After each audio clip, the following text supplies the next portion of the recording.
श्रीमंतांनी आरक्षणाचा लाभ घेऊ नये असं मत राज्याचे माजी मुख्यमंत्री आणि काँग्रेसचे नेते सुशीलकुमार शिंदेंनी व्यक्त केलं। मी सुद्धा आरक्षणामुळे स्कॉलरशिप घेत होतो आणि जेव्हा त्याची गरज नव्हती तेव्हा मी ती सोडून दिली असं सुशीलकुमार शिंदे म्हणालेत। मात्र मराठा समाजाला आरक्षण देण्याचं सरकारनं कबूल केलं असेल तर ते त्यांनी द्यायला हवं असंही ते म्हणाले। श्रीमंतांना आरक्षणाची गरज आहे। मी कुठल्या रेफरन्समध्ये बोललो तेवढ्या रेफरन्समध्ये मी सांगतो की मी सुद्धा स्कॉलरशिप घेत होतो आणि मला जेव्हा जरूर नाही तेव्हा ते सोडून दिली। पण मराठा समाजाला जर सरकारने प्रॉमिस केलेलं असेल त्यांना आरक्षण द्यावं म्हणून ते दिलं पाहिजे असं मी आहे। आरक्षणाच्या मुद्द्यावरून आता अजित पवार आणि मनोज जरांगे पाटील आमने-सामने आलेत।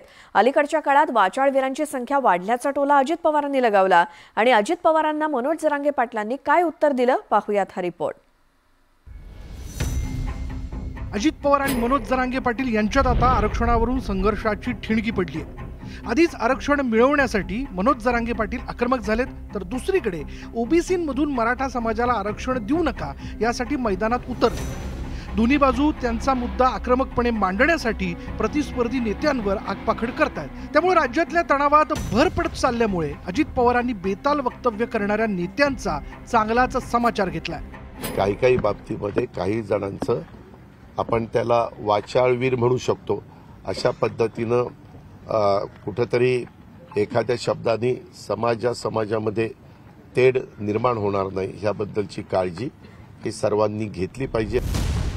वाचाळवीरांची संख्या वाढल्याचा अजित पवारांनी लगावलेला टोला योग्य ठिकाणी बसला, कारण मनोज जरांगे पाटलांनी त्यावर तातडीनं प्रतिक्रिया दिली। द्वेष निर्माण होऊ नये असं कोणीच वक्तव्य करू नये असं अजितदादांनी म्हटलं। नेमका कुणाला सल्ला दिला असावा असं वाटतं? नाही, कंट्रोल केलंय आम्ही।